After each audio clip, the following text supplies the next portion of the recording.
Same LDR का programme हम लोग एक रिले के मॉड्यूल को चलाने के लिए भी यूज़ कर सकते हैं। अगर हम चाहते हैं कि ख़ास लाइट के ऊपर रिले एक्चुएट कर जाए तो हम उसकी रेंजेस बनाकर रिले की पिन को एक्चुएट करा सकते हैं।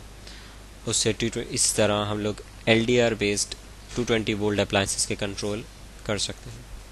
हमने अपनी एलडीआर वाली एप्लीकेशन को एक 220 वोल्ट एसी बल्ब को ऑन ऑफ करने के लिए यहाँ यूज़ करना है। यहाँ पर सेम उसी तरीके से डिफरेंट वोल्टेज लेवल है, लेकिन हमने अपने मिनिमम वोल्टेज लेवल से हमारे रिले के बोर्ड के डिजिटल इनपुट को कनेक्ट किया हुआ है।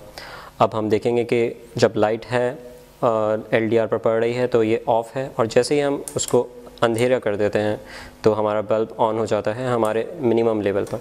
जैसे ही हम इसे छोड़ते हैं, मतलब लाइट उस पर मारते हैं, तो वो ऑफ़ हो जाता है। इस तरीके से जो डार्क प्लेसेस हैं वहाँ पर हम एलडीआर की इस टेक्निक को लगाकर इस बल्ब को ऑन रख सकते हैं, और अगर रोशनी वहाँ पर आ जाए तो ये बल्ब ऑफ़ हो जाएगा।